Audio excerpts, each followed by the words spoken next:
All right, man, we're back for episode 6. We made it. Yep, there we go. You know, it seems like we kind of started this podcast at a time when the market is starting to go up. And before we get into the nitty gritty of other subjects, might as well discuss the market for like 2 minutes because the chatter on Twitter is and you know all these other places as well is starting to turn a little bit bullish. I am still deeply scarred by the bear market of the last 15 months. I refuse to believe it. I refuse to have any hope whatsoever. I adamantly feel like hopelessness is the right posture to take. It's the stoic posture to take, and I'm going to continue in my hopeless perspective.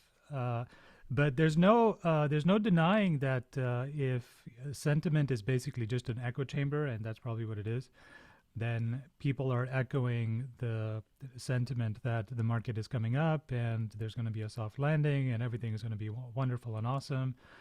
And I keep expecting Bitcoin to drop. You know, every morning I wake up, I'm like, oh, it's going to drop today, and it's you know it's holding up unexpectedly strong. I don't know if you had any strong thoughts because last time we talked, you were one of the $10,000 Bitcoin crowd, so I No, wanted to I'm give still. you a chance.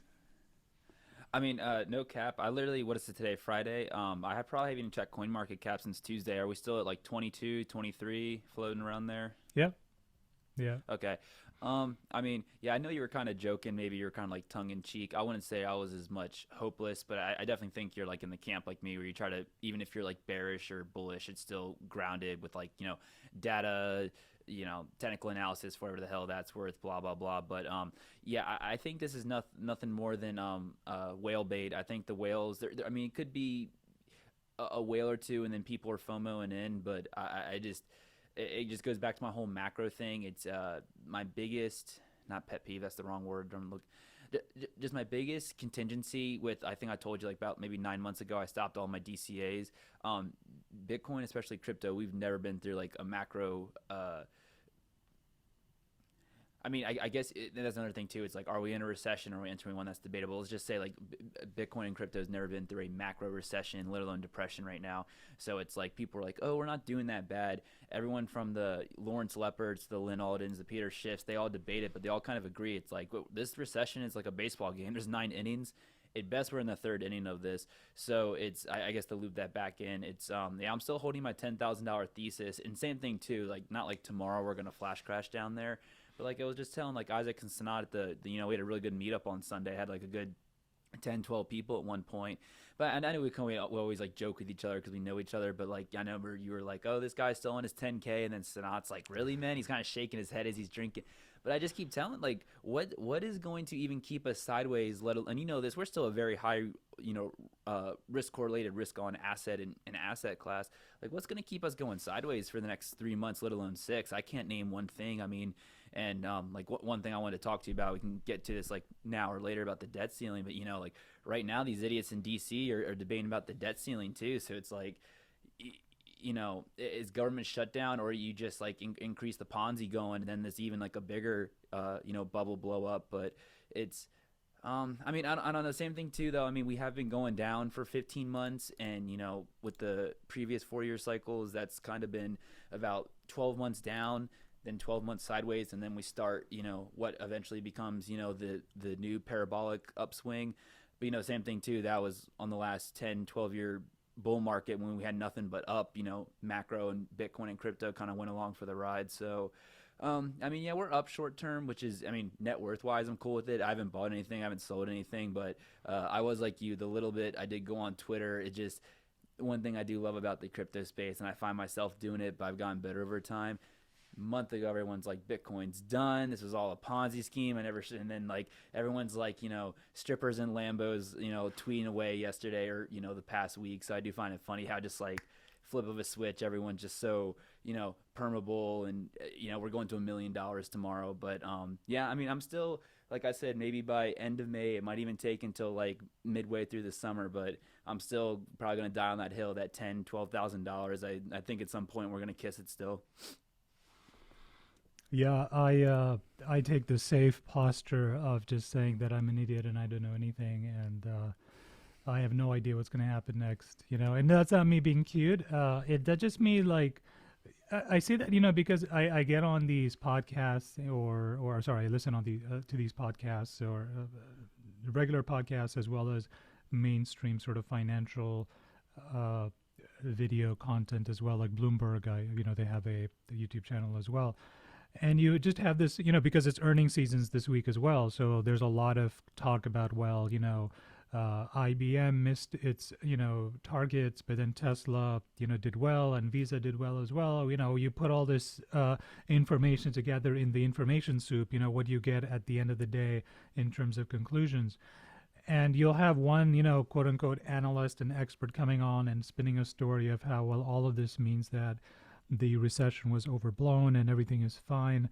And then you have another guy, like literally 5 minutes later, who will say the exact opposite thing. And that guy's also running a big hedge fund, right? So these guys aren't necessarily like idiots. They're a lot of these people that they drag on these TV shows. There's not TV shows, I guess, these sort of financial video platforms now, like Bloomberg or CNBC. A lot of these people like have money under management, and we're talking in the billions of dollars, right? So they're not just getting some Joe Schmo like me from the street and asking him like, Atif, what is your opinion on what's going to happen? These are people who are responsible for, tens of billions of dollars assets under management, and those people have to make some really serious decisions on how they're going to deploy that capital. So that's why they're asking those people. I'm like, well, what are you doing with your capital?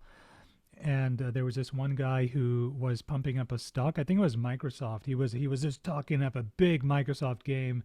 I think it was Microsoft anyway. And he was like the only person on the panel who was bullish Microsoft, and all the others started like ganging up on him a little bit. I'm like, well, what about this and what about this? And then I saw him get incredibly defensive. And in his defensiveness, and you could tell he was like really pissed off. He did not want to be there like on the defensive. But he then sort of led on, and I was kind of, struck by how this conversation went. He then led on that he had a large long position in Microsoft, and he's like, listen, you could tell that he was stressed that that was the case, right? And it's almost like his fiduciary responsibility to come on MSNBC or sorry CNBC and talk up Microsoft, because that is basically how he hedged. And it really just I mean, if he was short Microsoft, for whatever reason, if or he was just neutral, then he probably would have had a more nuanced and balanced opinion. And he almost like begged the people to like, back off a little bit. He's like, listen, you don't understand, I have all of these assets under management. I'm long Microsoft, so that is my reality, and so I'm like, and I read between the lines. I'm like, okay, listen, the stocks have you by the balls. You're positioned long, and you have to, because you have a lot of assets under management for other people. You have to talk the long game. So a lot of people who are watching those shows, they need to recognize that if someone is coming in and talking up a stock, they're long that stock, and if they're talking down the stock, they're short that stock. There's the only thing that there is a deficiency of on these channels and these sort of mediums of information is honesty and just sort of an unbiased perspective. Everyone else is talking their book. Everyone is talking their book, depending on how they're positioned. So that's like a really important thing to remember, I think. So anyway, to answer your question, I have no idea what the market is going to do, because nobody does. I think everyone is completely confused. Someone will talk about the yield curve inversion, and someone will say, well, what about this? And what about monetary policy? What about China reopening? And the gas prices in Europe are low. And it just becomes a confusing, toxic soup, and you just can't like unravel it. So you might as well just spend your time. You're much better than me, man, by not checking the Bitcoin price every day. You haven't checked for 3 days. That's pretty impressive, I gotta say. I'm impressed. Gun to head, it's part of that's work too. Like literally, I keep losing track of the days now. Tuesday through yesterday, I mean, I was out of my place by 6:30 a.m. I would be back around 7:30. Literally swallow like a bowl of like steak and rice. Go to the gym. Go like read for 30 minutes. Go home, or shower, blah blah blah. So it's like literally I don't even have the time for it. And like when I did my breaks at work, I was really just sitting, like not checking my phone, catching my breath. But too, it's nice, man, because it's kind of like I wouldn't almost say like detoxing, but let's fast forward maybe 18 months from now, we are starting to, maybe kick 28, 30K down. Every 2 minutes your phone's gonna be dinging off just because it's like, oh, hyper Bitcoin's here tomorrow. But yeah, one thing you said that I've definitely, I think at the meetup on Sunday too, we kind of hit on the, like, I always joke with people, if you want to learn psychology, like, screw going to Stanford, like, even as a Jordan Peterson, like, Carl Jung fan, like, screw all their books. If you really want to learn like human psychology, just get in some type of financial market for a whole year. Put like 5 or 10K of your net worth. You will learn more about human psychology in that 1 year, because like it just shows like what we were saying. I think part of the reason, I guess, let me backstep here. You know, 18, let's call it like 18 months ago, some people had life-changing money who were like working at Starbucks, right? They had just bought some Doge or some random NFTs, and they had literally done like a 20 or 50 bagger, something that like would take you a lifetime, almost never in the stock market. And then they were like, well, when it hits X amount of money, it's like, dude, you've already like cleared, like, even after taxes, you have like life-changing money here. And how are most of those people doing? They rode that into the ground. So I think part of the reason I bring that up is part of the reason I am on that 10, 12K train still. I think a lot of people say, how do I word this? Emotionally, they're like, I need this market to go back up because I put way more skin, than I could afford to lose. Even though it's like everyone says it, don't put in more money you can afford. But like, who listens to that? Nobody. Everyone's like, but you know how it is. So that's why I think so many people got burned. Let's call it the last 18, 12 months. I think even though they say, oh, here's all this data, we're gonna go blah sideways up. I think emotionally they're like, this needs to go up because I lost so much freaking money in the last 18 months. And I'm just mainly talking about crypto. So that's why. Like, it gives me a weird confidence because even at the meetup, everyone, like, I know we're joking, but everyone was kind of laughing like, man, you're still on that 10, 12K train. And I'm just like, okay, if I'm wrong, that means we went up, which is cool with, but I am still just somewhat nervous because, like, even like Sanat, him and I go down good rabbit holes, but he was just like, seriously, you're on that 12K, 10K train still? I'm like, yeah. And he's like, oh, there's no way. And I'm just like, okay. But like you said, it's like, who the fuck knows? But I remember after the meetup, I was like, am I crazy, or is everyone else like, we'll find out? But I think that's part of No, the reason I'm just on that still. I think that's actually the correct perspective to take. You're absolutely right. I mean, there was a hedge firm here in Austin that was heavy Solana, and they had a lot of assets under management. Excuse me, and they went up like 200x or something. That hedge fund did, and they didn't take profits. Sorry, was this like a North American, or where was this? It was Multicoin Capital, which is I think here in Austin. Oh, okay, sorry. Yeah, run by Kyle Samani. So. I had heard that hedge fund did 100x, and I had also heard third hand that they did not reinvest or did not take out, the gains, and they sort of just reinvested and bought even more Solana.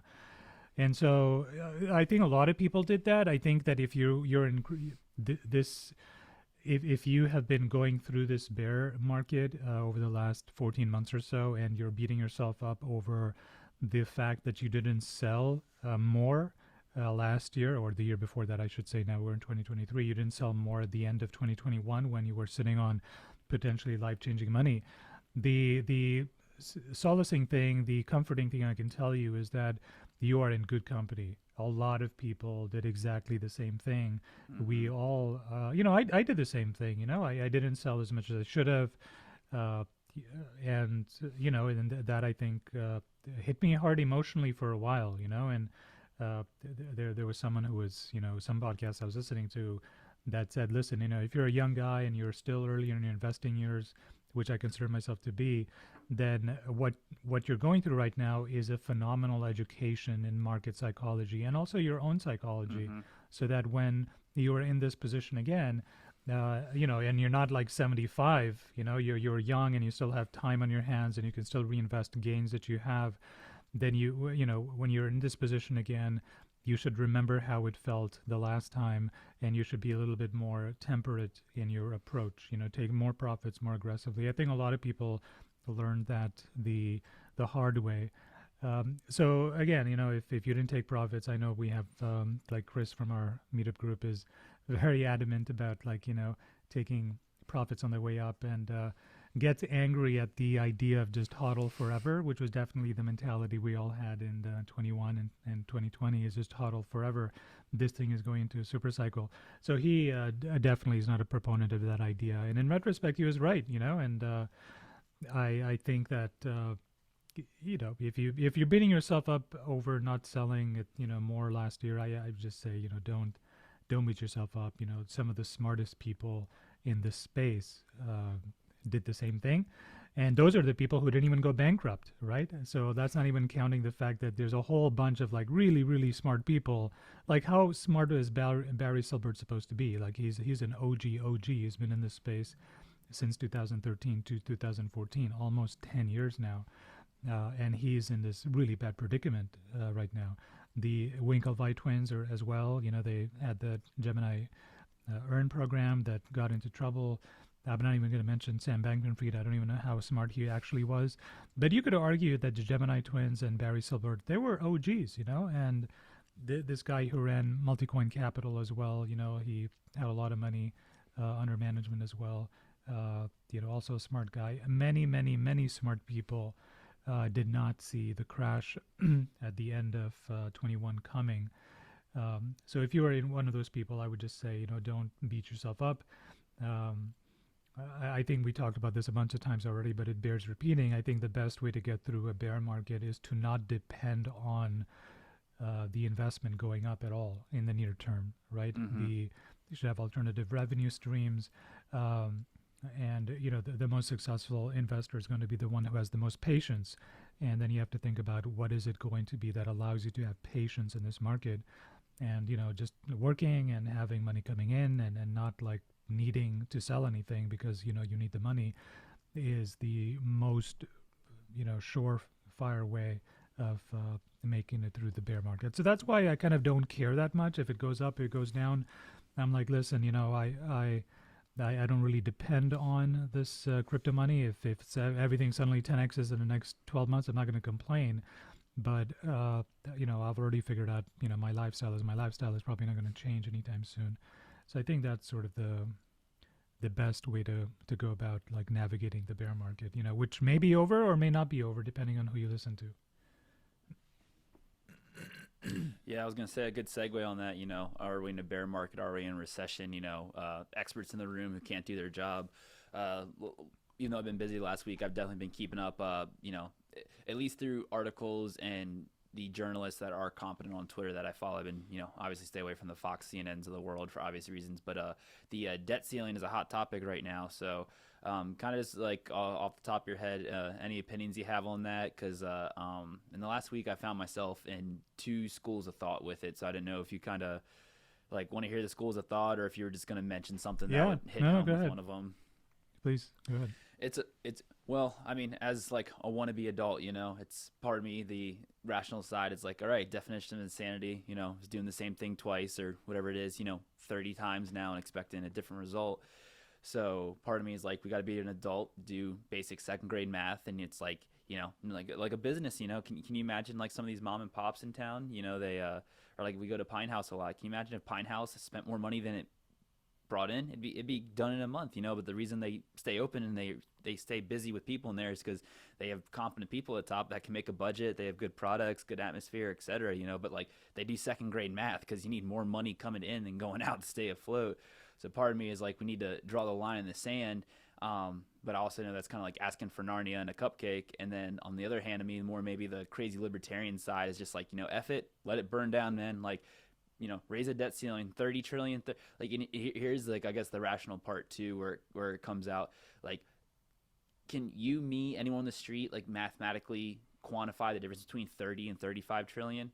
Can't do it. Like I can take like but like $100 versus $1,000. Maybe a nice little date with a girl. $1,000, that's your rent. Like you can quantify it, but like your 35 trillion, there's no difference. That's just more, a 5 and instead of a 0, but it's like a shit ton of zeros. So but yeah, the last weekend it's a weird one too, because crypto just blew up on itself, but it is a good poster child for people, and they're like, oh, why do you believe in Bitcoin? Why does Bitcoin need to be a thing? It's like, well, I've said it a million times, but we have monkeys with clown paint on running stuff in DC. So it's the fact that I remember when I was in middle school, I think it was like at 10 or 8 trillion, and I was like, oh my god, we're gonna break double digits. And now it's like, when I'm 60, like God forbid I make it that long, it wouldn't surprise me if we were at 100 trillion.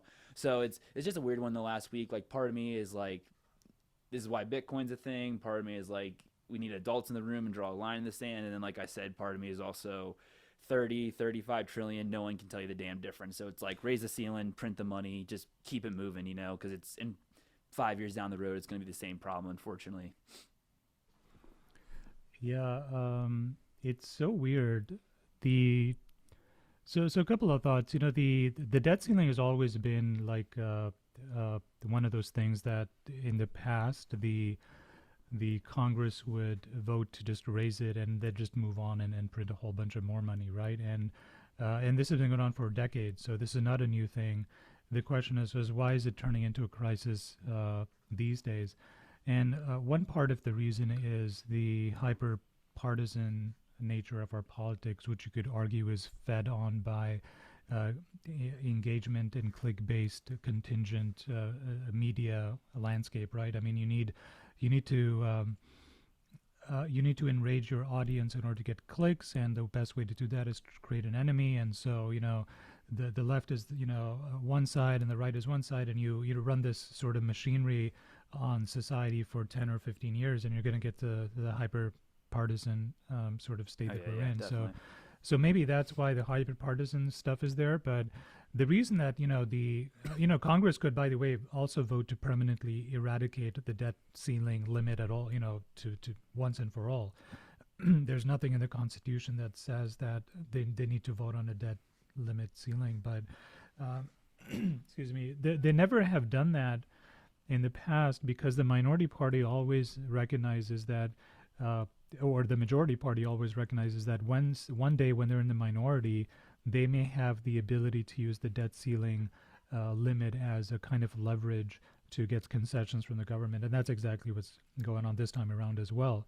The Republicans are saying, well, you need to agree to X, Y, Z, or otherwise we're not going to vote to raise the debt limit. And now the negotiations are beginning, and I think we have a few months before we figure out where that's going to land. So that's the main reason we still keep running into this. I think it's a combination of hyperpartisanship. I think that's all it is really. But then the larger question is, what kind of a funny, weird monetary policy are we running in this country where, like you said, we are printing so much money, and it doesn't seem as and it doesn't seem as if it's ever going to stop. Like 10 years in the future, it might be double what it is now, and at what point do we get to the stage where it just becomes completely ridiculous, right? So I agree with you. There's no, in my mind, I can't even tell the difference between 1 trillion and 30 trillion, right? These are vast sums of money. But there's going to come a time where the interest payments on these things is going to come due, and it's going to be such a large part of the budget that it just renders the whole operation unfeasible. The only way out of that scenario is that if you inflate away the value of the currency so much that suddenly 31 trillion or 35 trillion or 50 trillion is like just 2% of all the tax revenue, and the tax revenue every year is something like 10 trillion or 20 trillion every year, and 1 trillion of interest payments is like nothing. It's a small part. But the math says that's the only way out of it, because the machinery of government that just allows for rampant spending, that machinery is baked in the cake. There's no one sitting around thinking, listen, how do we change our system here? Well, I'm not talking about like some politician standing up and saying, now I'm going to do the right thing, right? I mean, I don't believe in people's, I don't believe in creating a system where you have to rely on people to do the right thing. I think incentives are much more important. And so how do you incentivize, how do you change the structure of the government so that this stops happening completely? We just stop spending so much money. And I don't really know that there's a ready solution or answer to that. So the long-winded way of saying, the shorter way of saying this long-winded point is, this is emblematic of the degradation of the U.S. monetary system, the U.S. dollar, right? It's on a one-way road to just being super inflated away. And until there's a viable alternative, I mean, we're just stuck with this regime, right? I mean, we don't have an all. What are we going to use? The Brazilian real or the Mexican peso? Or I mean, we don't have anything else, right? So this for now is the best game in town. I'm not of the camp that believes that Bitcoin is just suddenly going to take over and be a global reserve currency. I don't really see that happening. In maybe ever really. I think. It's a big ask. I don't think Bitcoin is ready for it yet. I mean, we talked last week about how mining is getting hyper centralized, and how we haven't really figured out the game theory of how to decentralize our mining pools. And if Bitcoin becomes something like a global reserve currency, that's going to be a really thorny problem to try to solve, right? And then you could start having this really weird situation where countries are competing with each other for ever increasing amounts of hash power if they ever go to war. And I could see that being a no-win scenario, where each country is expending enormous amounts of energy to be able to dominate the hash rate. Uh, to what end? Like they'll probably destroy the network if one party gains control. It could also be that if Bitcoin ever becomes a global reserve currency, you would have to have like an international agreement of how much hash power each country can actually be responsible for, and that no country can go over a certain hash power rate, so that no one country actually controls the system. So I mean, these are all, and it would have to be, everyone would have to globally agree, governments would have to get involved. If you want a global like reserve currency, you need the governments to actually get on board. You can't actually have a global reserve currency without involving the governments that are taking part in it. But yeah, it's a very unfortunate situation. I don't know if we're gonna go into a government shutdown. Speaking of partisanship, the Republican Party just recently, when Kevin McCarthy was being elected the Speaker, they were fractured amongst themselves. Some of the more extreme members of the House were not wanting to vote for Kevin McCarthy. Not that I care for Kevin McCarthy or any of those, guys. But yeah, it's I don't really know if that's going to be a catalyst for a leg down, or if they're going to figure out a way to solve it. I have no idea. I think I've heard that we are funded all the way up to like 4 months, 5 months. That's a lot of time in politics. So it's good people are talking about it now, which means that I'm hoping that pressure is going to be on to actually get the problem fixed now. But we are talking about the U.S. government here. That's the key thing. It's like, fix it, or you more or less putting a Band-Aid on a shotgun wound, which they've been doing. But it's, yeah, and like one thing, like if I ever like talk to people about this, like with the 5-minute TED talk about Bitcoin, I do bring up the, like years ago when it was like only 25 trillion. Ever since COVID, we broke the $30 trillion barrier. I could be wrong about this. I got to double check it, but I'm pretty sure if you took the 1% of Americans, their net worth, you completely liquidated into cash, you could not even pay off, I believe, half of just the interest payment we have to make every year. So it's like just imagining like all the 1%ers, the Jerry Joneses of the world, like the Elon Musk, etc. If you took all their net worth, and you put into liquid cash, you still couldn't even pay off half just the yearly interest. It's just you can't even wrap your mind around it. It's like the Dallas Cowboys are worth $5 billion, so you're talking about what, like 1,000. It's so much goddamn money. But I mean, no, you definitely hit on the head. A lot of it right now is just theater, unfortunately, and I don't know. I kind of want your take on this. Definitely, is someone who didn't grow up in America, and I guess you kind of have like more of an outside view on this. What is your how do you view politics? Because some days for example, it was bipartisan that got us into Iraq and Afghanistan, for example. It was bipartisan for the 2008 bailouts. It was bipartisan for a lot of the shit that happened in the last 24, 36 months. So I always tell people, like, I don't care if you voted for Nancy Pelosi or Mitch McConnell. I think if you think any of these monkeys care for you, man, you're sipping on like some good Kool-Aid, which I want. And on the flip side, like I just said, even though I don't think they care about us, I just named like three major things that was bipartisan that signed us into law. Like the Patriot Act, for example. Obama did not pardon Snowden. Trump talked his shit. He's like, "Oh, I'm freedom of speech. I'm gonna." He didn't pardon Snowden either. So some days I'm like, these idiots sign stuff into law that affects the average person.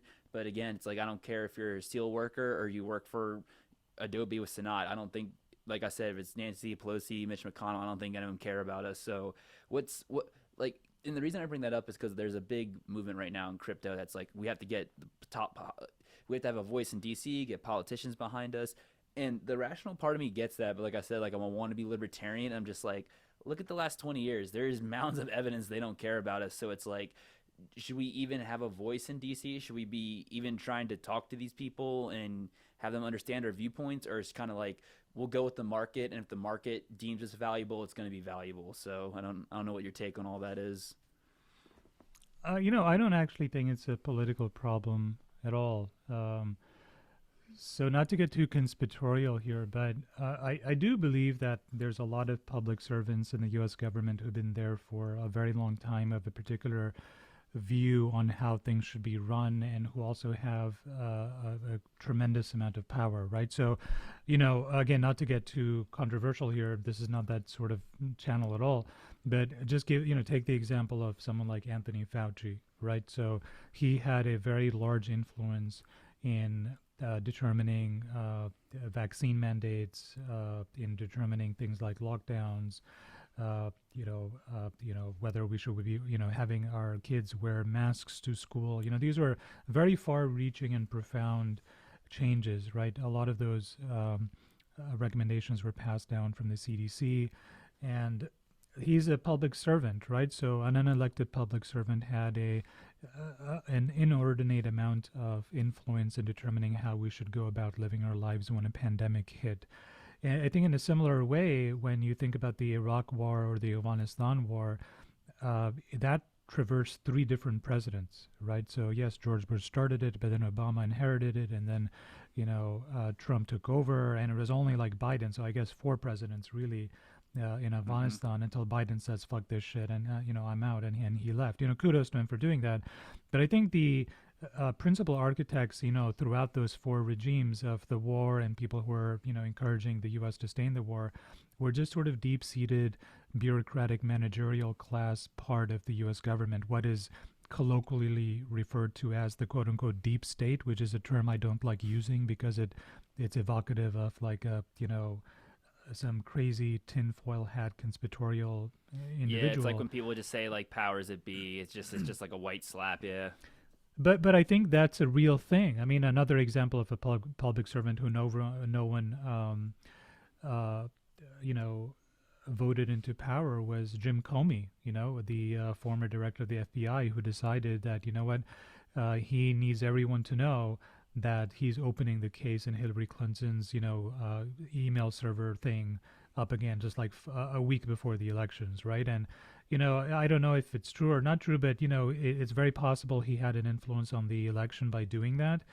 And this is someone who no one elected, a bureaucrat up there with a lot of power in his hands, who, can be tempted to misuse the power. In his mind, he's thinking that he's doing the right thing. Maybe that's what he actually thinks. I don't know.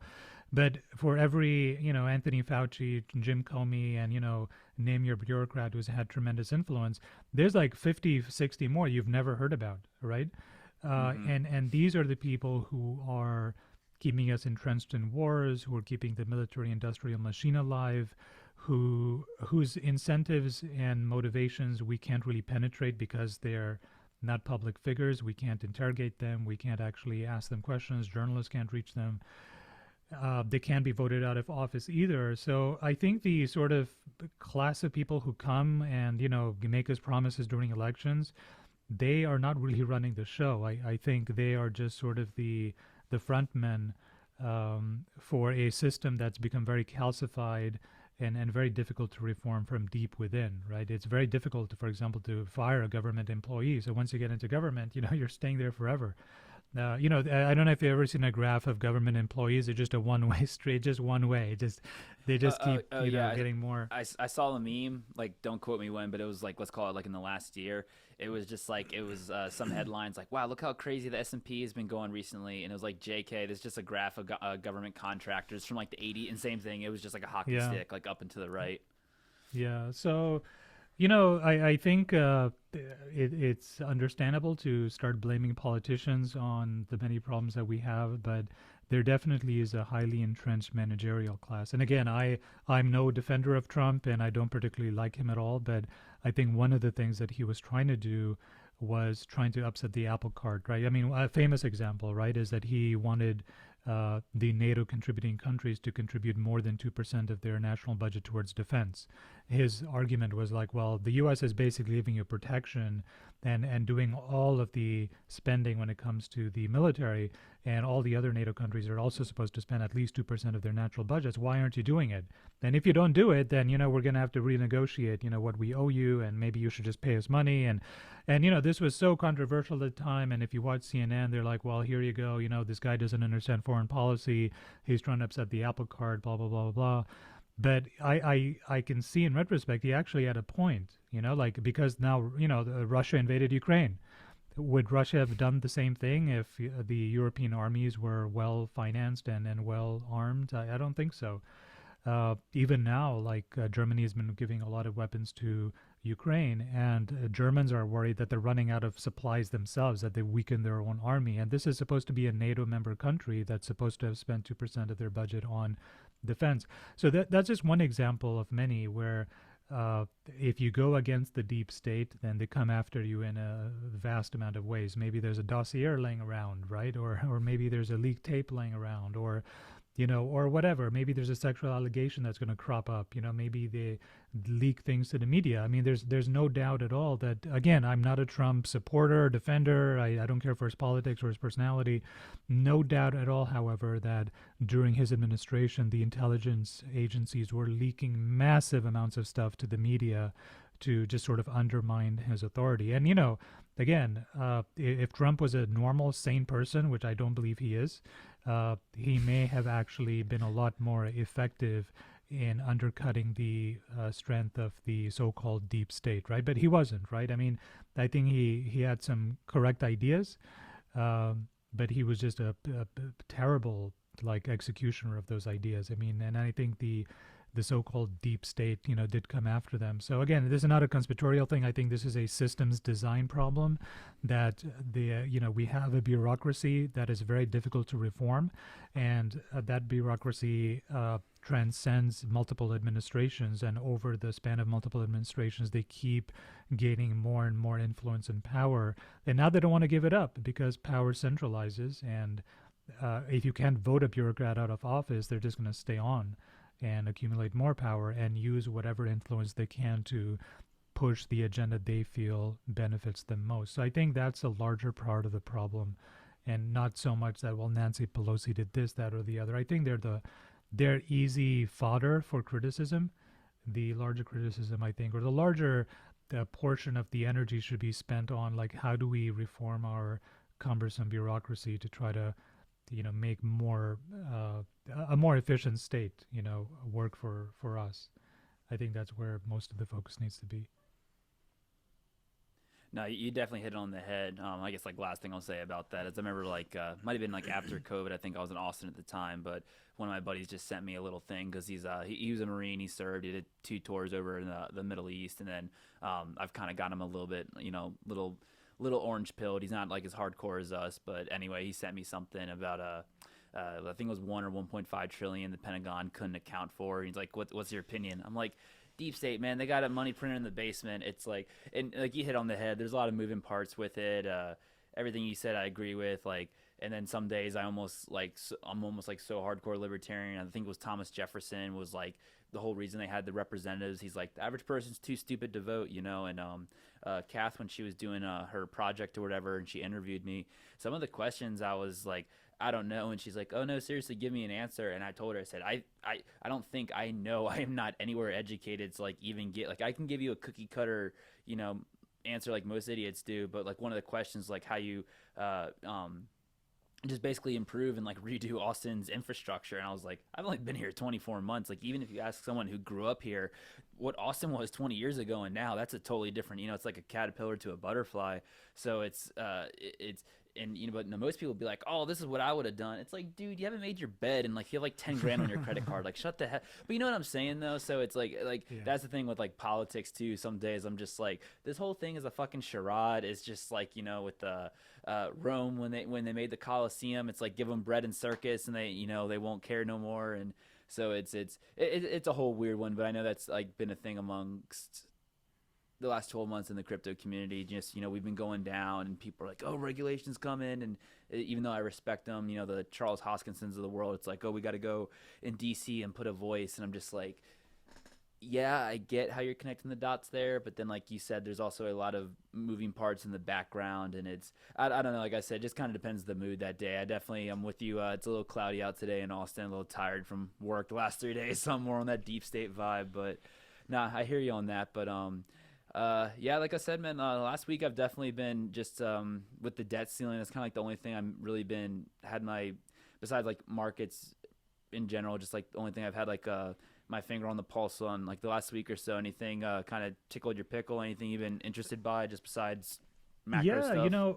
one of the things that I think we have talked about quite a bit on our channel that I don't really hear a lot of people discussing in crypto Twitter or even sort of the crypto publications is the rising threat of stablecoins, right? And I've kind of harped on this subject quite a bit, but let me lay out the sort of the sort of big idea here. A lot of people are very much anti CBDCs. When you say CBDCs or central bank digital currency, it almost sort of evokes now a reaction of like, oh my God, that's horrible, and we don't want that in our lives. The government's going to control everything. But what I think most people are missing is that we don't need a CBDC in order for the government to control the stablecoin market at all. So, as you know, Circle is the issuer of one of the largest stablecoin projects here in the world. One of the more trusted ones is USDC, I think. Now, you may have heard, like in August, the OFAC, which is the part of the Treasury that deals with money laundering and the movement of money for terrorism. They issued a blacklist of wallets that used Tornado Cash. Right, it was I think 250 wallets at the time. They're like these individuals are laundering money, and anyone who engages with their these wallets, they're going to be engaging in money laundering. And within, I think, the same day or within a week, definitely, Circle, again, the company behind USDC, they said that we're going to commit to being compliant with these OFAC regulations, right? And so the way that works is they have an API that engages or interacts with the Ethereum blockchain, and that API will not pull any transactions from those blacklisted wallets. So if you wanted to engage in the smart contract that USDC or Circle uses to issue USDC, you can't do that anymore if you are part of you become invisible basically to Circle because the API they use has blocked out your wallet addresses. So, that was and Uniswap, by the way, did the exact same thing. Not that that's a stable coin, but they did the same thing. So, they took absolutely there was no hesitation at all. There was no pushback. There was no statement that saying, listen, we'll do it, but we're not happy about it because we're worried about centralized control of a decentralized currency. They didn't even say that. So they were like, yep, sure, yes, sir, we'll do it right away. There was no pushback. There's no sort of sense of, listen, we in Circle believe in the decentralized ethos where you're self-sovereign and all of that stuff. And there was none of that. There was like, okay, we're going to ban them too because OFAC says so. And again, if you run afoul of OFAC regulations, the penalties are extremely severe. I mean, you could go to jail.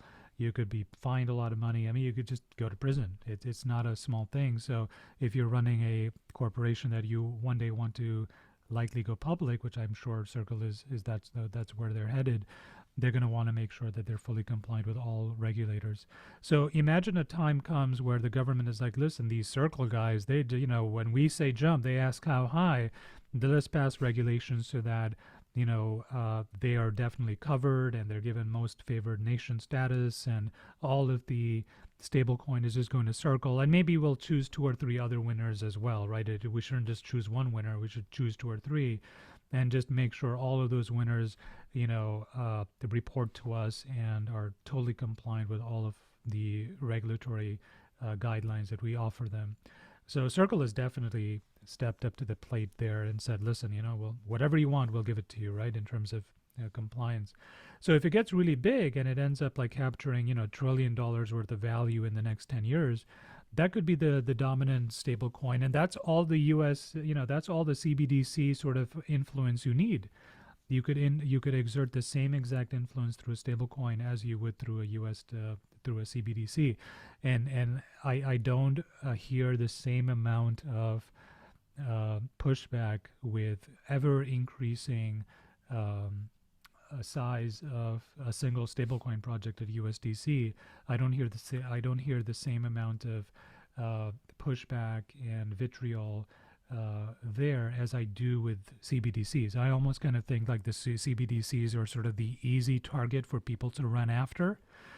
And people then forget that, the private stablecoin companies are coming around the back, and they are coming around the back to sort of exert control in a way that no one is really anticipating.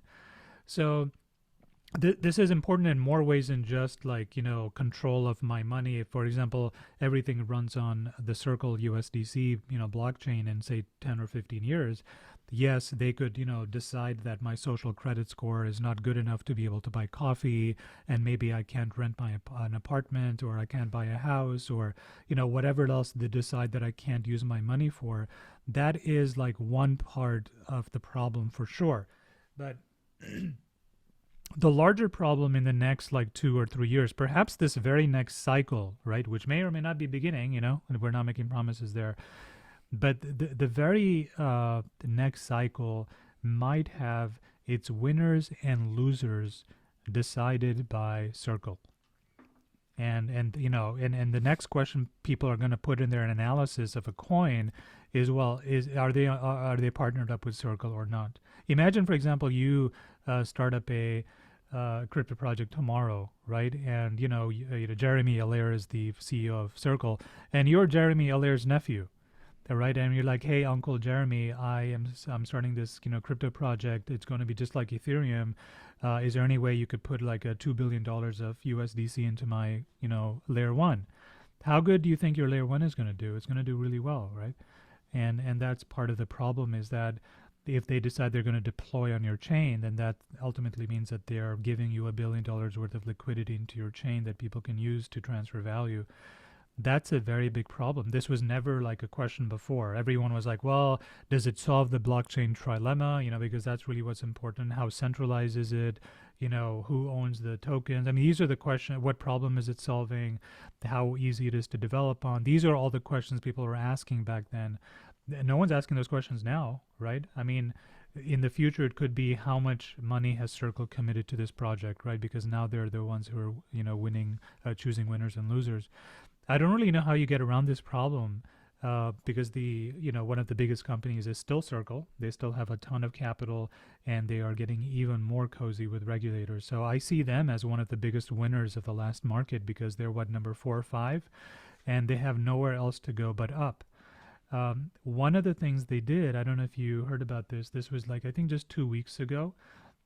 Circle moved a lot of its funds off their self-custody, and they gave it over to third-party managers, right, to custody for them. That's actually a very good thing, right? Because, if you're issuing USDC, you don't want the company issuing it to just say, hey, it's all in our bank accounts, trust us, right? Even if they audited. Yeah. But what they did is they gave it to third-party, like, big names, and they say, listen, hold it for us. We're going to say that you have it, and then everyone will know that, okay, you got a certain percentage. Now, guess where 30% of Circle's reserve is held these days? If you were to take a wild guess.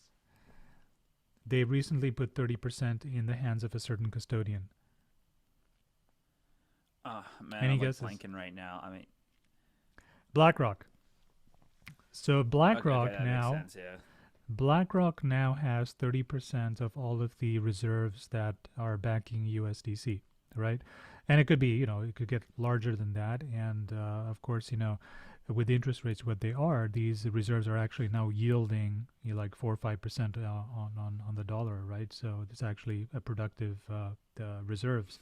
This is actually working out great for BlackRock, right? I mean, and for Circle, the more the interest rates are higher, the more money they're making because they're basically just buying treasuries. But it just sort of highlights how a huge money manager like BlackRock is comfortable getting involved with a company like Circle, right? That doesn't happen unless BlackRock is like, okay, these guys are totally in bed with the government. There's no concern here. If we take their money, it's all good, right? And so that's that's a problem, and it's not just a problem from, like I said, the stable coin. People are going to end up deciding winners and losers.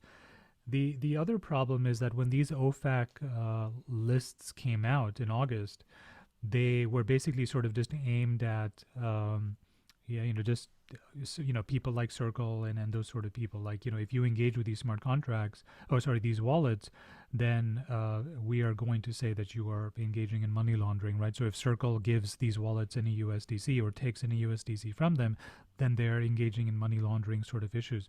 Uniswap also did the same thing. They also blacklisted those wallets, via the API that they use to talk with the Ethereum blockchain. So the API, those wallets are invisible and blacked off from engaging with Uniswap through the API.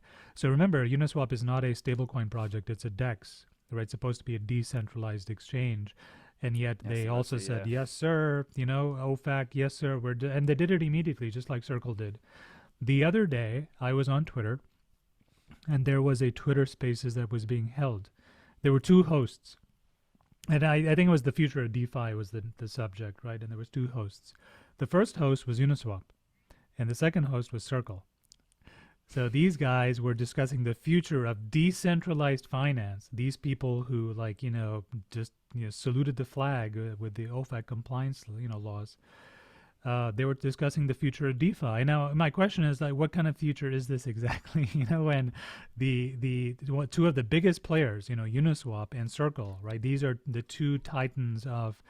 They make some of the most important products in the decentralized finance landscape. If they are so cozy with and so ready to engage with regulatory issues. Now, I'm not saying they should have disobeyed the government. But some token like speech, a blog post, some just pretend you're mad about it, right? You don't have to say you're happy, but at least pretend that it offends your ethos of decentralization and government control. But none of that came up. It was just like, yes, sir. We will absolutely 100% comply with your censorship request. And that's just a concerning thing, right? I mean, Uniswap is whatever, but Circle is, it can make or break. I mean, you don't need Uniswap for, say Solana to be successful, right? But you do need Circle for Solana to be successful, or a stablecoin project for Solana to be successful, because if it doesn't have its own stablecoin liquidity, there's not going to be a lot of DeFi activity on there, right? So Circle is, I think, the bigger of the two in terms of being dangerous to the centralized ethos or decentralized ethos of cryptocurrency. And I just do not see people talking about the rise of Circle and stablecoin projects like Circle being a threat to the decentralized ethos. I think people are asleep at the wheel here, and it's going to come a point where they get so big that they're like, oh shit, these guys control everything. They can swing the market, or they can swing an L1 or 2. Just imagine there's a layer 1 that they're already deployed on. Let's, for example, pretend it's Solana. I think they are deployed on Solana. What do you think is going to happen if Circle tomorrow says, you know what, we think Solana doesn't have a future. It was, mixed up with FTX, blah, blah, blah. We're going to pull out all of our USDC from Solana. Where do you think that's going? What do you think is going to happen to the chain? It's going to collapse. It's a wrap. It's like the Amazon It's a effect. wrap. Like a couple years ago when they bought Whole Foods, the 10 other biggest grocery chains in America, they lost like 20% of their stocks the next day just because everyone's like, oh shit, Amazon now owns Whole Foods. They're in the grocery business. Well, we can't compete with this because like, it's been Bezos's goal for the last 20 years. He's not even trying to be a contender in the economy. He wants to be the economy.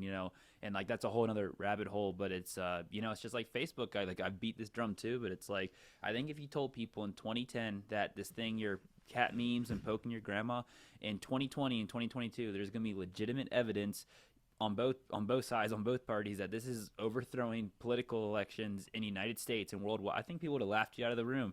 But it's like you said, it's just that slow trickle. I think another reason too is like great literature is great. Like Frankenstein. Remember when I read that in high school? I'm like, this is the dumbest fucking book ever. Whatever. He makes a monster. He chases it with like plays. But now that I'm older, it's like, yeah, be careful of the Frankenstein monsters you make. And like even with like Bitcoin, I find myself doing this. But like one thing I've harped on this too. One thing I love about our meetups.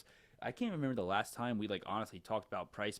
Maybe like we'll say like, oh yeah, when Bitcoin was at 40K, just for like a time reference in our head. But it's like I know we talk about stuff like this because even as like probably one of the main Bitcoin maxis in the group, the one thing that does upset me with like the commons guys of the world and just you see the people on Twitter, like the protocol itself I think is going to be fine. But we said like miners, and that was a whole episode in itself last week, but like I could easily name like 4 or 5 on ramps, like for example what you just said about like how if they came after Solana. Can you imagine if OFAC came to Coinbase and said, okay, here's 50 things new people are gonna have to give you, and it's a 90-day sign up process? All these new plebs, all these newbies, there's no way in hell they're doing that shit. They're like, wait, 90 days and you need my second grade teacher's signature? Like, fuck this shit for magic internet money. So, but what you just said, I think there's a,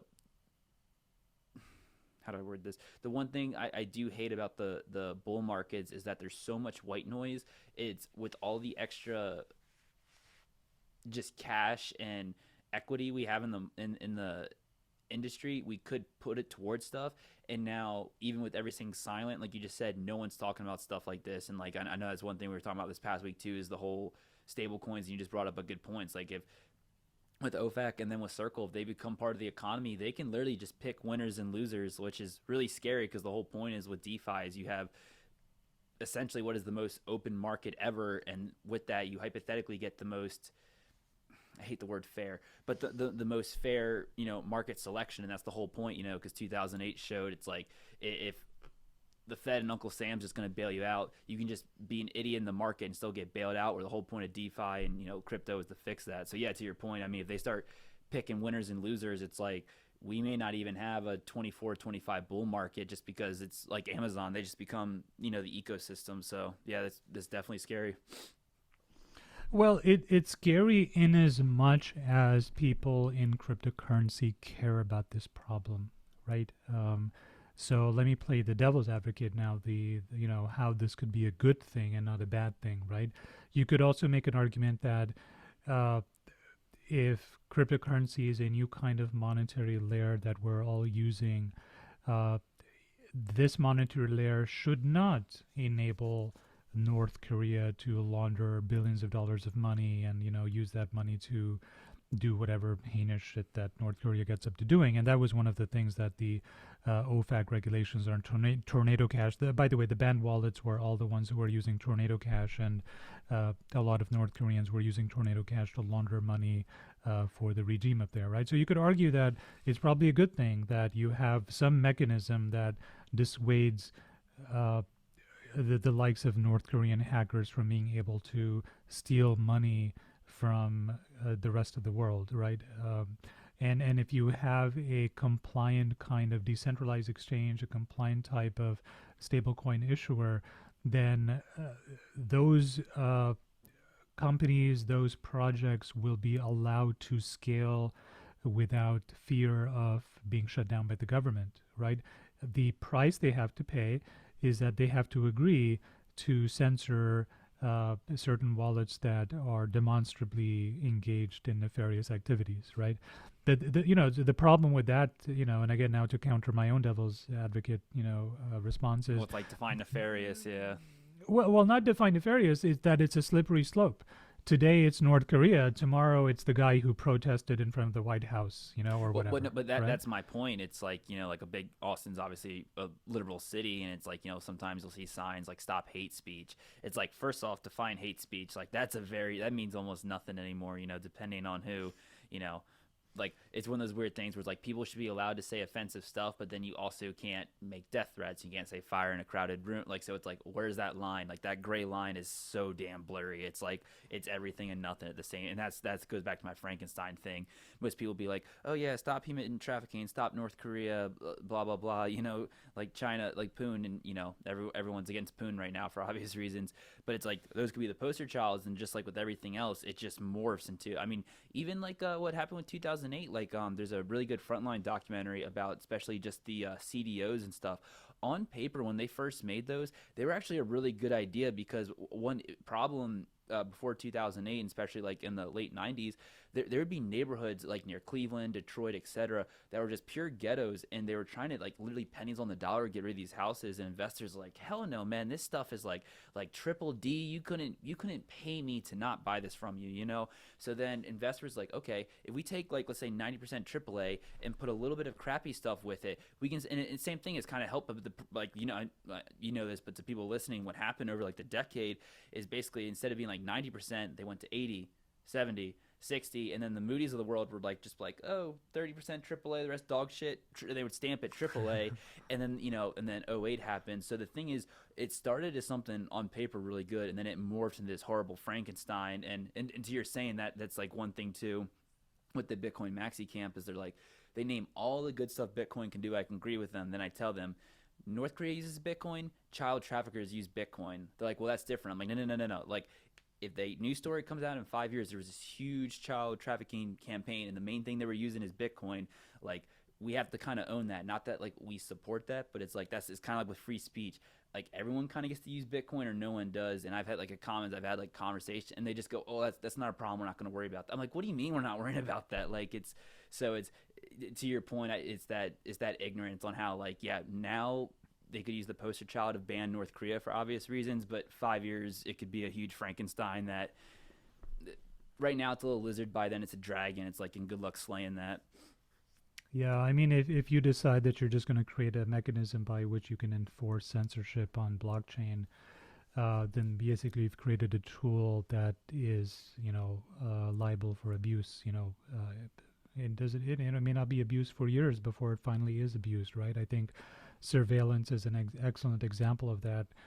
Mass surveillance was not considered a normal thing, but you and I both know that they're all listening into our conversations. Everything is recorded, and that's Oh just yeah. the unfortunate reality that we live in right now, right? And then crypto was supposed to be a solution to that sort of thing. I think maybe part of the problem also is that this is, again, one of that managerial class is really running, the ones running the country, and those guys have entrenched interests, and the military industrial complex is incentivized to make sure that we're all kept under surveillance, right? And they have as much power over the people as possible. So maybe that's part of the problem. um, I'm almost starting to think that it's impossible for cryptocurrency, Bitcoin, to move forward and scale the world over unless some deal with the devil is made about this potential censorship issue. I really am starting to believe that now, because here I am talking about, well, I'm blaming Circle and Uniswap, and like, well, of course those companies are centralized. They can, subpoena those guys, right? But at the same time, the miners are also now centralized entities, more and more centralized now. Their miners are all corporations, basically, that are operating these Bitcoin miners, and they could also be subject to OFAC compliance requests, right? So uh, if there's a transaction that's coming from a wallet that was designated as a North Korean wallet, then the miners would be prevented from doing any transactions from that wallet, for example, right? So even though I'm sort of going after Circle, Uniswap, and anyone who's doing OFAC compliant stuff, this exact principle would apply to miners as well. There's no doubt in my mind that the miners, if they're based in the U.S. or in Europe for that matter, in Europe and the U.S., basically North America and Europe, you combine those together, that's the majority of the hash rate in the world, right? Those collection of miners would definitely kowtow to any sort of treasury uh, requirements on censoring wallets from certain countries, right? So I think that is inevitable, and the Bitcoin OGs will uh, they'll put up a fight, but I don't know that that fight is going to go anywhere, right? Because again, the winners and losers are going to be determined by the folks who have the most money. So if, for example, you are BlackRock, are you going to, be comfortable investing in Bitcoin as long as that Bitcoin is OFAC compliant? I think the answer to that is yes, because you know that that brand, that fork of Bitcoin is not going to get in trouble. So they're going to, go into that fork with, their hundreds of billions of dollars, and that chain is going to be the chain that captures the most values because the institutions are now backing up the chain that is the most government compliant, because they would view that as the safest, right? Institutions that have to answer to governments don't care about self-sovereign decentralized monetary layer, right? They're part of the system, and unfortunately they're the ones with all of the economic energy, and they're going to be the ones deciding where they're going to put that economic energy. And I don't think they're going to put it in any kind of chain that is not compliant with OFAC requirements or any other rule that the US government comes up with. And then there's going to be some sort of give and take about how much control the government actually is going to be able to exert on blockchains. Maybe that's going to be what's settled this year in legislation, which I hear is coming. I don't really know, but I think this might be one of the themes of this upcoming cycle, right? Is that the government is going to take Bitcoin out, pick Bitcoin up from the ground, spit on it, and shine it up a little bit, and point its finger at it and tell it to behave. And if it promises to do all those things, then it will allow Bitcoin to exist. And if it decides that it's going to have an attitude, then they're going to bring down the hammer. So I see that on the horizon. I don't really see I don't really see how Bitcoin can squirm out of any other kind of outcome. I don't know if you can come up with a scenario where that does not happen. I don't know if it would the word like squirm, but I think I said this a couple times in the meetups. Like one of my I hate this word even though I'm about to use it. Hyper Bitcoinization. One of my roads to that, like just define it however you want to, but just to get to the point, like I could see in, let's say, by end of the decade, keep raising the debt ceiling. These monkeys in DC just keep playing their own circus, day in, day out. I can see just where, in same thing too, doesn't even need to be half of, there's a term for it, but it's basically like the tipping point effect with most things, whether it's iPhones, most people driving a car, etc. You get to about 5% of the population, and then from there you get that hockey stick, S curve, just because of, compound, blah, blah, blah. But I mean, I could see where they just keep printing this money, and then people, because, same thing too, like, innovation takes time. A lot of people say like we're the equivalent of like 1992 with the internet. When the internet first came out, people were like, this is stupid. Why the hell do I need an email? Why do I want to buy shit online? And now it's like there's people that are legit 25 years old, like running a business, like drop shipping, or there's look at Sanad and like and Rob and all the other coders in our group. They literally work from their phone and their laptop for a living, which like 20 years ago the industry didn't even really exist. So like stuff can S curve quick. And my point with that is they just keep playing this financial circus game in DC with the Fed. Maybe now it doesn't seem like a lot, but by end of the decade, if we even have like 2 to 5% of the people going with it, it's kind of like the whole thing with proof of stake. People worry about there being big players in proof of stake, but to a degree that's kind of good, because let's say, like, for example, BlackRock, let's just say put $50 billion in Cardano, right? To them it's pennies. Some people would freak out that they're like, oh my God, they own like over half the stake in Cardano, but they're now invested in Cardano. They need to play by the rules, for lack of a better word, because they start fucking around, people are just going to fork it or go somewhere else, and now they're just stuck with all this, Chuck E. Cheese Cardano token to themselves. So that's my point. I think if enough people get behind it, the U.S. government will be incentivized for obvious reasons. Not saying it would lead to a civil war, but if they basically tried to like pull an off switch with it, let's say by end of the decade, 2 to 5% of Americans were like highly invested in crypto like we are. I think just with the powers that be and just the current political system environment, they'd be forced to play ball. But I mean, no, you brought up a lot of points. Like one thing I've been thinking about, like I said, is the on ramps. Tether's a whole other thing. Like that could be for another episode. But it's like when I talk at the meetups with some guys, I can just kind of tell like if people are in this for more of like an ideological standpoint, or they're in here to make money. both those are fine. I'm not here to tell people, but I'm yes, my net worth has benefited from this, but I am in crypto for a lot of ideological reasons that we've gone over ad nauseum. But I'll talk to some guys and I'm like, oh, what's your take on Tether? They're like, oh, whatever, it's a stable coin. I'm like, well, you're not worried about it's a lot of evidence. They don't got the paper on the books. A lot of their stuff is IOU money that is IOU money on IOU money. And so like it could, they're like, oh, big deal. It's $50 billion. And I'm like, no, you don't get it. Like its daily volume is bigger than Bitcoin's daily volume. So if that just snaps up overnight, literally we could get like a 50% haircut in crypto in 72 hours because just all that liquidity. And they're like, okay, whatever, boomer. So it's yeah, to your point, I definitely think like the 2017 2018 market was definitely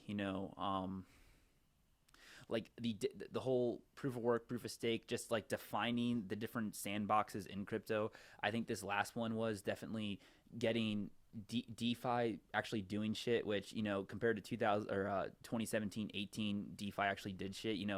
NFTs, where they were. But the thing is, like, we had separate chains. You had the Uniswaps, you had the Pancake Swaps of the world, you had NFTs and other like layer twos and stuff going in between. So it's like even though we have different chains, we can get these ecosystems talking to each other. And I do think what you just said, I think the next bull market, something could be, okay, now that we have all these ecosystems, for lack of a better word, partially working, how do we get the external world into them more? Because I know one thing we've talked about a lot is, it's the developing nations, I think, where stable coins and crypto are going to take off. Because something I think 1.52 billion people right now in the world have no banks, especially a lot of Africa and poor Asian countries and stuff. And even like in South America, a lot of people don't have bank accounts, unfortunately.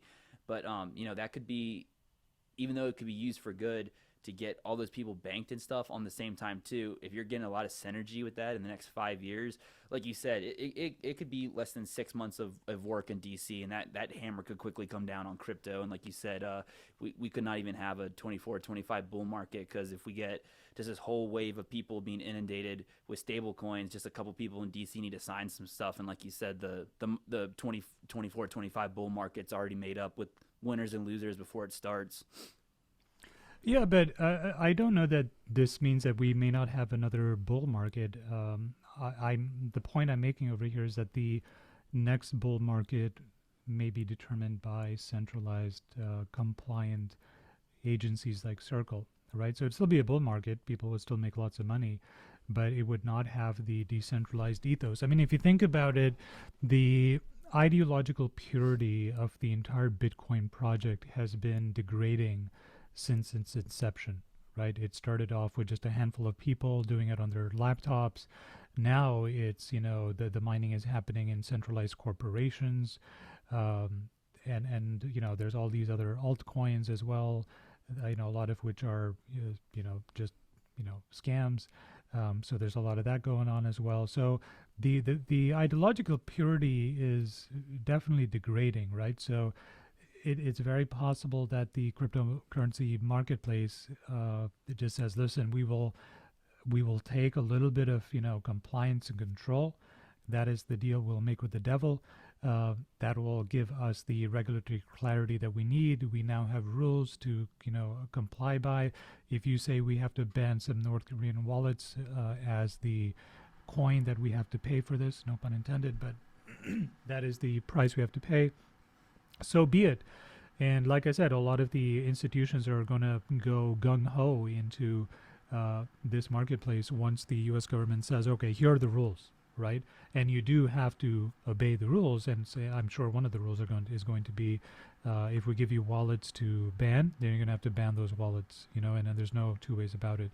I'm sure that's going to be one of the rules that's going to come. Now, how that's enforced is a completely different story. Can you, as a U.S. citizen, are you liable to that sort of control, or is it just, for foreigners?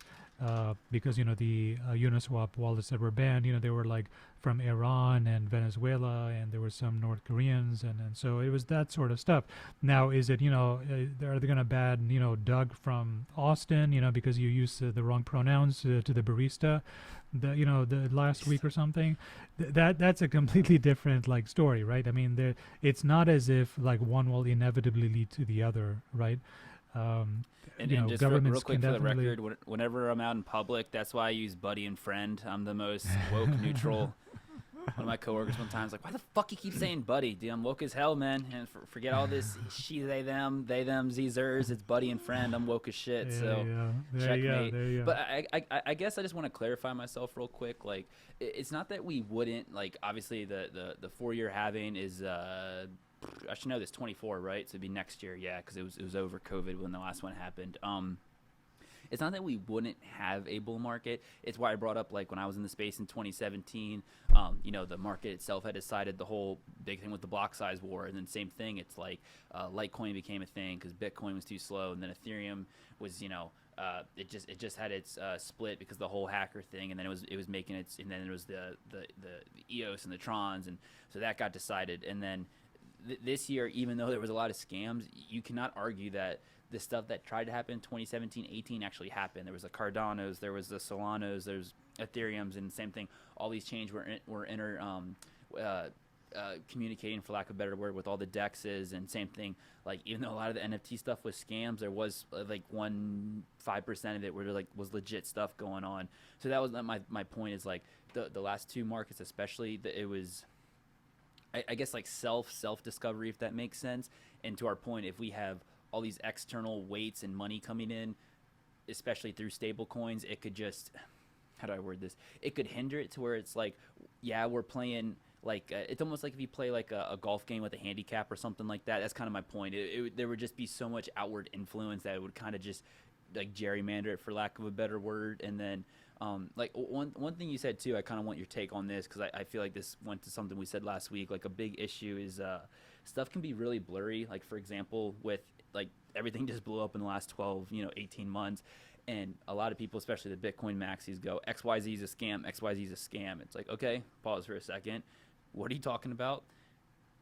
Like, explain what part of it is a scam, and then like actually, like, just what project are you talking about, and then what is the scam? Where market innovation, every winner you have 99 losers. Is part of innovation. So like, I guess the reason I asked that is, we've said it before. There's price targets in our head we have for Bitcoin and the crypto industry. We're going to need the BlackRocks of the world, some money suits, to come in over the next 5, 10, 15 years to start hitting and breaking down those price targets, and just to get like an active, thriving ecosystem that doesn't correct 80% every 4 years. So like, for you, can you think of a line where it's like we have the suits, the external money, the investments come in, but like you said, it still doesn't, just for lack of a better word, just handicap and what's the word I'm looking for? Basically just bribe like the circles and like players in the industry. So like, how do we actually get that investment and interest from the BlackRocks, the suits of the world, without actually just having them, like I said, like gerrymander this thing to hell and back? Or is that possible? Or do you think it's just inevitable that they're just going to come and take their slice of cake when they want it? I think they'll definitely come and take their slice of cake. The cryptocurrency ecosystem is it's a living organism, right? It's not static. And so if the things that I just described, Circle coming in and picking winners and losers, some law being passed saying that, Bitcoin miners now have to comply by whatever lists of wallets that is issued.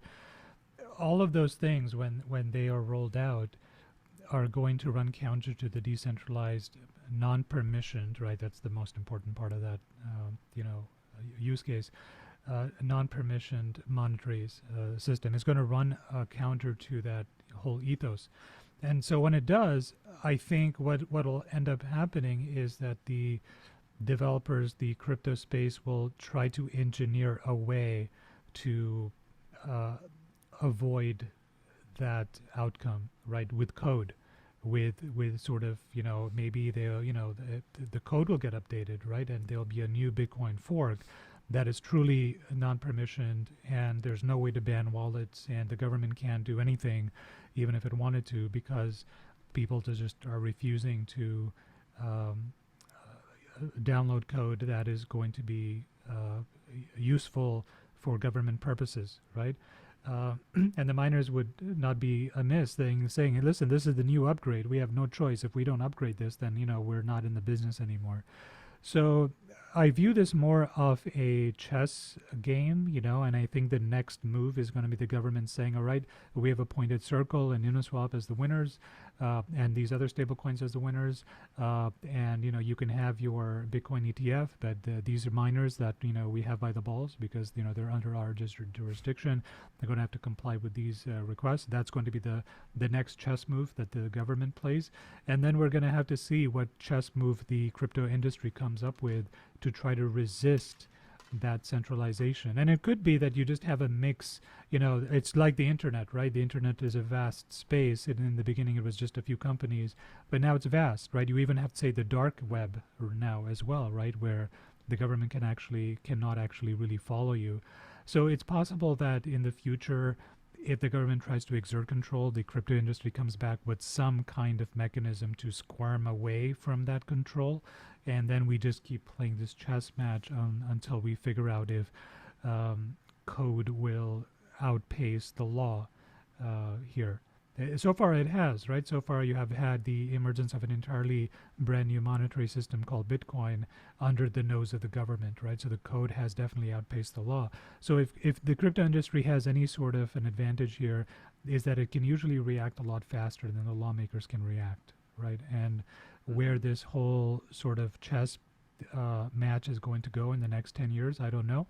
But I think this is sort of going to be the landscape of some of the biggest fights that the government and the crypto industry are going to have with each other. It's going to be about how much control the government is going to try to exert over the crypto industry. And they have some on-ramps for control with Circle and Uniswap and, miners' jurisdiction. These are these are currently the weak exchanges points. too. Yeah, don't like I said, that's a big one too. But I mean, yeah, it's like we were saying last week with Jamie Dimon when people make up shit about crypto, it's like, well, why are you making up stuff? It's like Satoshi could come back and rewrite like that's not even possible. But like we just said, we just named last like 30 minutes like a ton of things that can go wrong, and it's so that's like I know we were talking about that last week with Diamond, where it's like, yeah, I mean, just not like exchanges and then Circle, and then like same thing too. Like I didn't hear about the one story you said with was it Sushi Swap or it was Uniswap or whatever? But yeah, same thing with the blacklisted wallets, because I heard stories too of basically I guess people that knew people, but same thing when I know when that blanket thing got passed, especially with the Ethereum like layer stuff, there were some people that purposely used Tornado Cash and they sent some funds to other people, and then like their wallets basically got blacklisted, so they like targeted them on purpose. So what you just said, it's like it's a big messy soup right now, but the internet was too when it first launched, and it's I mean, yeah, I guess the reason I asked that, like everything you said I just agreed with, is just yeah, definitely like the law cannot keep up with innovation. But it's weird, even though like some days like I'm almost like Rob, I'm pretty like bearish on a lot of things. I think it'll work itself out, just because I don't know. Like the government has a big hammer and they can swing and whack it when they want to. But I think also the last 2-3 years especially showed there's a lot of incompetence there too. And like I said, it's not that it's a checkbox thing for me, but the fact we're having this conversation, like knock on wood, God forbid, this time next year going into 25, this is kind of like unfolding into reality.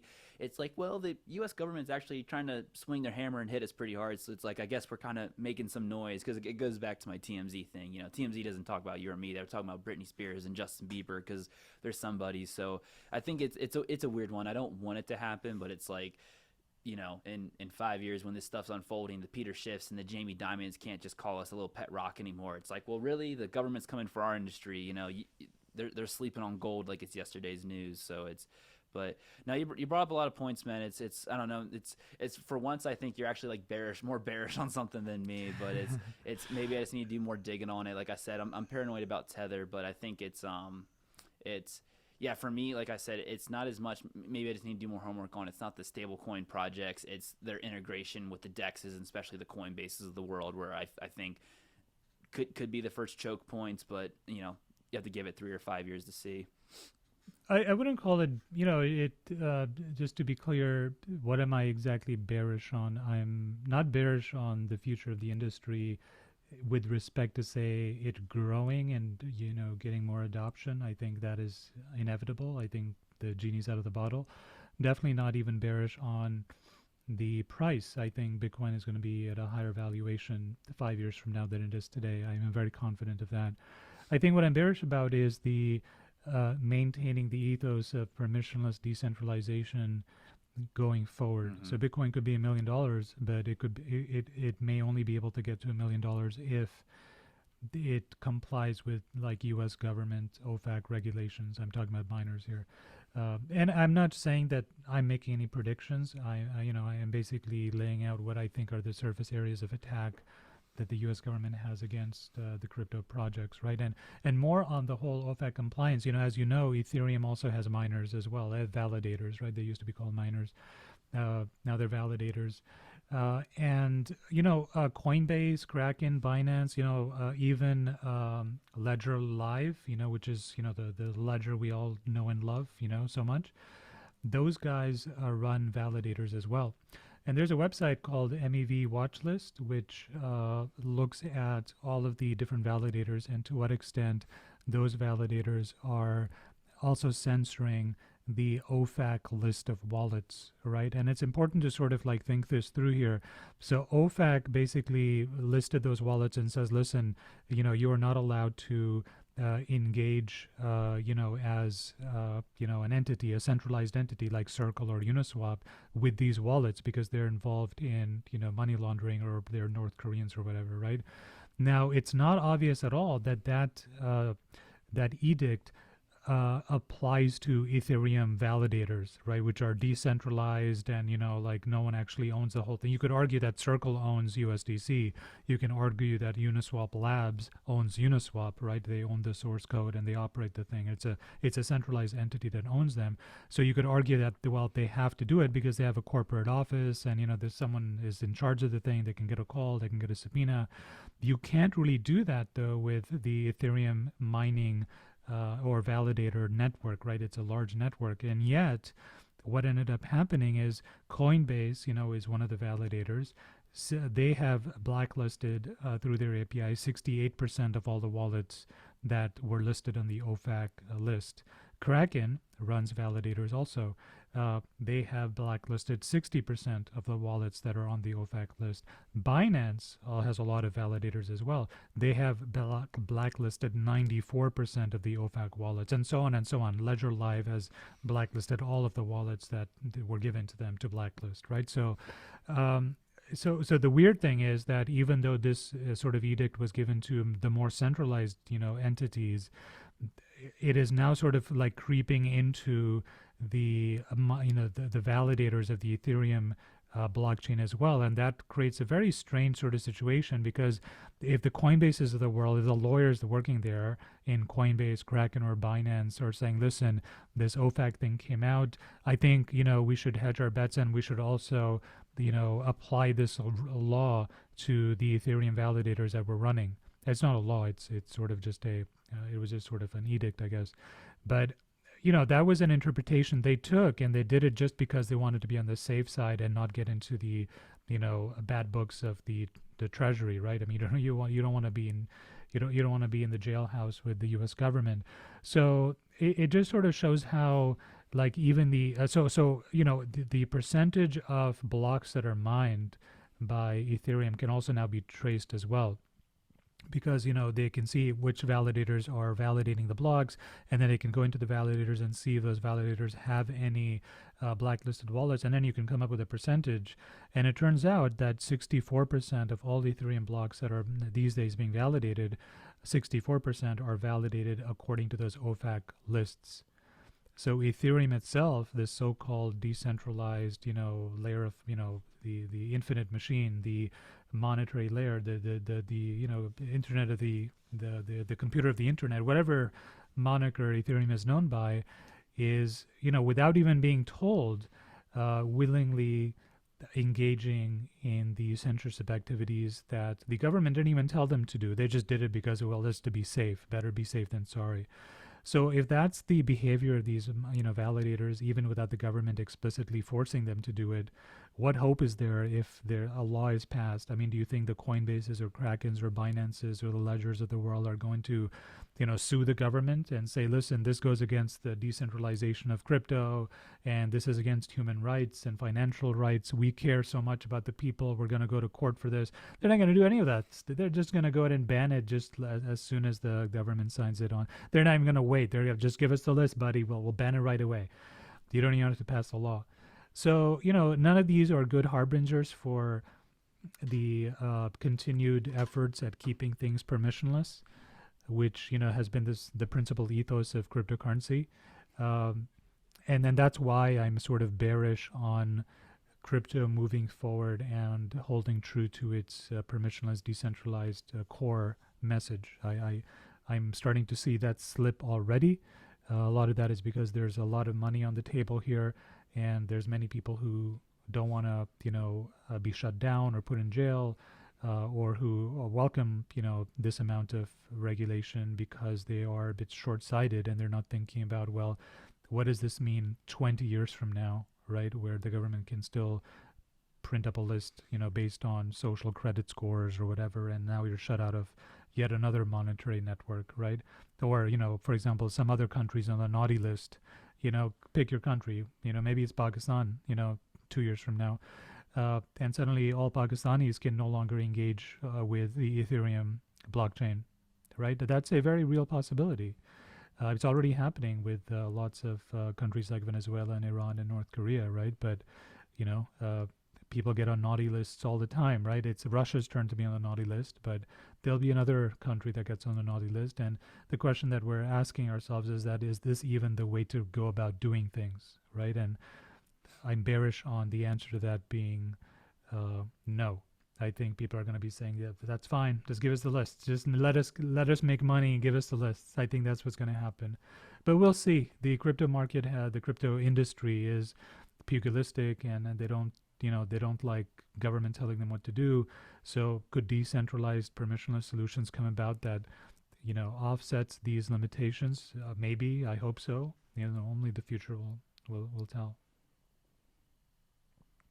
Yeah, it's a tough one. I guess to just kind of like piggyback and like close off on like what you just said, it's a weird one. Like I as a functional Bitcoin maximalist, one thing I egg on them a lot, but I do agree with them. A big problem in the industry is that we have these pillars, the Coinbases of the world, the Krakens, and they're really good on ramps for beginners, but unfortunately, like what you were just stating, they've kind of become the ecosystem and become big fault points. And then I could be wrong on this too. I think like 20%, 25% of Ethereum is ran on AWS servers right now, which is, like you just said, you don't even need to go to OFAC. You just go to Amazon, and they're already working with the CIA with their contract. I could be wrong about that as the FBI or CIA, but same thing is like there's already enough moving balls right now, like, and nothing's even in law. So you just put a couple pieces of paper with some guns and tanks, and people could be doing stuff, but we'll see. But that's one thing I do agree with the maxis is we do have to start going by the core ethos thing, because even though we were talking about, I think a couple episodes ago, about the whole not your keys, not your coins,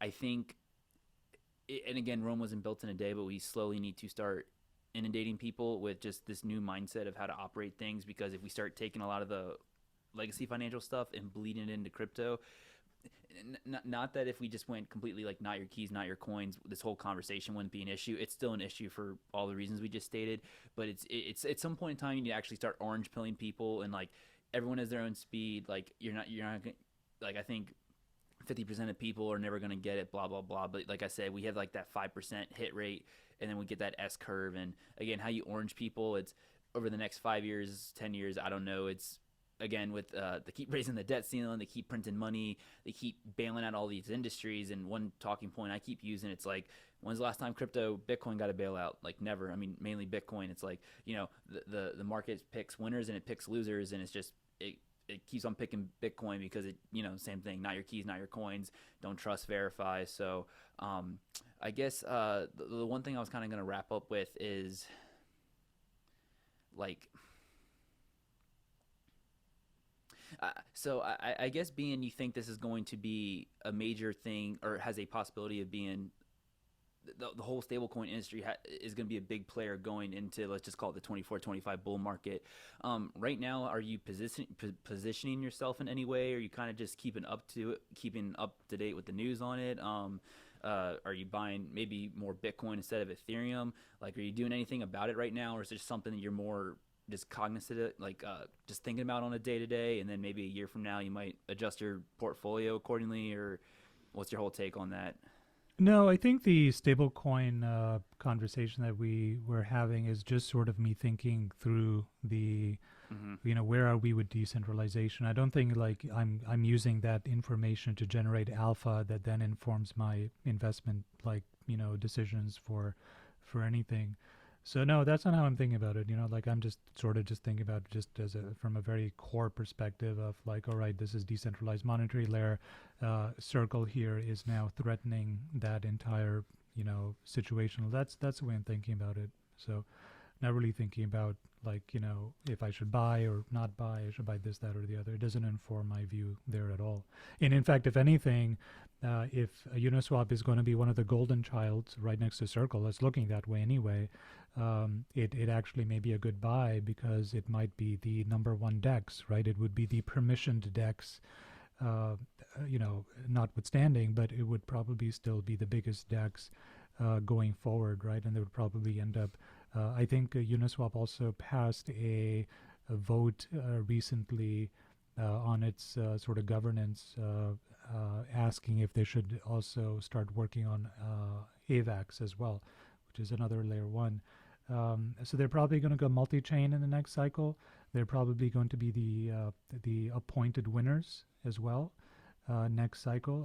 For example, if you remember, Uniswap never got into issues with its token because it released the product, and the product was working for the longest time, and then SushiSwap came around and produced a token, and then Uniswap, without telling anybody in advance, basically airdropped the Uni tokens to all of its users, contingent on how much liquidity they were providing for the DEX, right? And a lot of people became instant millionaires when it did that. I think Uniswap is. I'm not giving any financial advice here, but if the idea of the permissioned chains winning in the next cycle is an idea that seizes your fancy, then my view on Uniswap is that it is rapidly emerging as one of the permissioned winners of the next cycle, I think, and they haven't made any missteps. They do a lot of volume. They do more volume than Coinbase sometimes. They're going multi-chain. Like I said, they're probably getting the blessing of the U.S. government. They're in bed with Circle as well.